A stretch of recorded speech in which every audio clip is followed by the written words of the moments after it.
WWF is essentially turning the Royal Rumble into a joint WWF AAA show. No, they're not. A bit, but yeah. A couple of entrants. Not a crossover. It's not a crossover. It's just a guest appearance. But yeah. I want to say they had, 10 out of 30? Which, I mean, I know. Wait, was it 10? I don't remember being that many. I could be completely wrong on that, but I know there was Heavy Metal, Mil Mascaras, which I don't think he was AAA. He was just, a luchador legend. There's Perro Aguayo was there? Okay. Yeah. Puroth, Cibernetico. I ran out of names. There might be more, but... are we counting the minis, too? Real title folks, don't get on me for that. So they called them. Were they in the actual Rumble match? They're not in a Rumble match. Well, a match on the show. Oh, okay. Yeah, I don't know if that was AAA or if that was WWF or what. Because I know there for a while they tried to have a minis division. Didn't go. And they tried multiple times, actually. I know. I don't know. They were at WrestleMania 3, so it goes back a ways.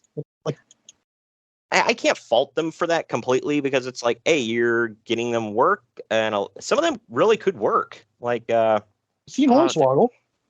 Hornswoggle was He's good. one of the bigger names on the independent scene, and people might laugh at that, but he really is. People love that guy. So El Torito was good. He could work. Was it something Nova or whatever? I can't remember. There's a show we covered not too long ago. Where it was like there was a guy named El Torito, but he was Mini Vader, taking on this other guy. I can't Max Mini? Was that it? Probably Max. It had to be Max Mini. It's the only Max I know, but that was probably 1996 at some point, so something we did this year probably. Yeah, most likely. But the match itself was not like fantastic, but Max Mini could work. So there was. I think you and I both agreed that the guy playing El Torito was not good, but some of them could go, some of them could not. But either way, the problem is they're used as a comedy act a lot, and that's really unfair because we've seen them like we just said, we've seen them go before, and they're not bad. Right. And that's the one thing I'll say about the match that they put on was they had comedy spots, but it wasn't necessarily a comedy match. Yeah, but in hindsight, even like I don't want to offend anybody. What's the word? Just taller people. Even taller people have had comedy in matches. So is that really fair? Yeah, right. So yeah, it is what it is. But either way, the undercard dark matches will all be AAA matches and won't air on pay-per-view, but are there. Okay, then I will stand corrected on what I said. But are there to help them try to fill up the 71,000-seat Alamodome. 4 pure AAA matches are scheduled for the show, and some of them will appear on the TV pre-show. One of them may appear on the actual card, and at least 4 of AAA's stars are scheduled to be in the Rumble match itself. I think I just mentioned 4 of them, or 4 or 5 of them off the top of my head.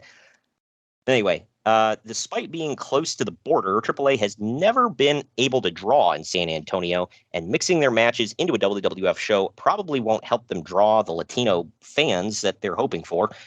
Even in hot cities in California, Latino fans don't come out to see Mexican wrestlers on WCW's house shows there either. Pause real quick. I mean, most of the luchadors on WCW shows were not positioned to be anything special. They were just, oh, yeah, we got, cruiserweight luchadors on the show. Yay. Let me name off the special ones for you. Rey Mysterio, Ultimo Dragon. Ultimo Dragon is like Mexican, by the way. Right. Every once in a while, you could throw in one like every once in a while they do something with La Parka or Psychosis. But they had to dust him off and put him in there. They tried something here and there with Silver King, like not very long because he just didn't translate to American crowds, I don't think. Yeah. And then if you want to count Eddie and Chavo Guerrero, but I don't know if I guess they'd technically be luchadors, but I mean they weren't mask wearers. You know what I mean? In hindsight, though, Eddie Guerrero, no disrespect, far surpassed that though. Oh, well, yeah, of course.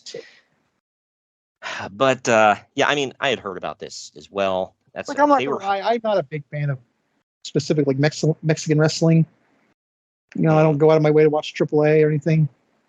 I think it's somewhat of an acquired taste, I think. And I'm not crapping on it. For it sure. gives me any crap. It's not my thing. It's the same thing with Japanese wrestling. I mean, it's not for everyone. I mean, and that's not a knock. I mean, it's just like. And let's be fair. Say something about GCW. I think it's garbage. I hate it, but people like it. I mean, it's still going. Yeah. So clearly, again, acquired taste. Yep. Yeah. I'm not gonna comment on it much further than that. I will just say that is correct. So either way, but yeah, do you remember a few years ago AAA claimed that they were going to run Madison Square Garden and then pulled out after a while? They were so hard at that. Yeah, well, they were banking on because New York has a large Latino community, but Queens, most of them are, yes.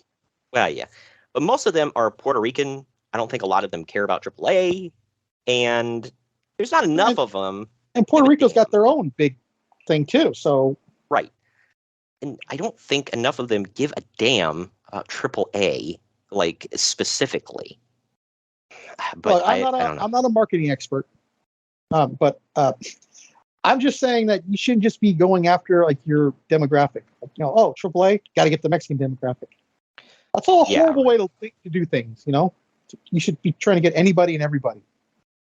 Yeah, well, they were doing it in New York because it was a large area, but they were also hoping that, there's a lot of Hispanics here, so they'll come out for us if nobody else does. Like,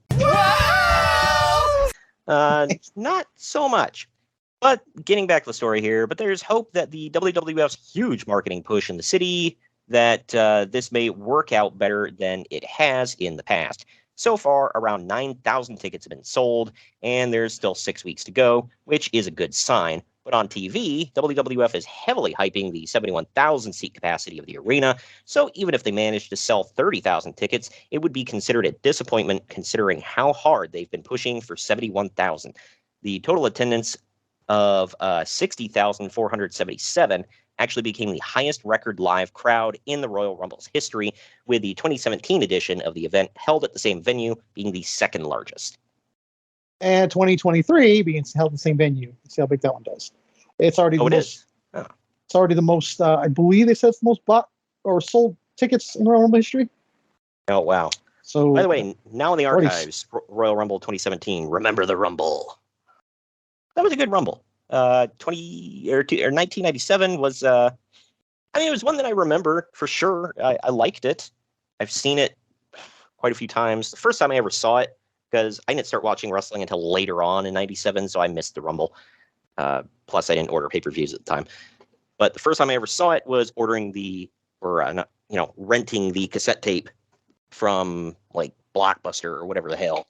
And I think one second. Yeah. What is renting? What is a cassette? What is Blockbuster? People can go Google this stuff. If you're listening to a retro wrestling podcast, then you should, and you don't know this stuff, then you just need to Google it. All right, because come on now. But either way, if you're listening, you don't know. Make like WWF in 2002. Get the F out. Yeah, if she doesn't know what renting and cassette tapes are, she's too young for you, bro. Good Lord. Well, not wrong.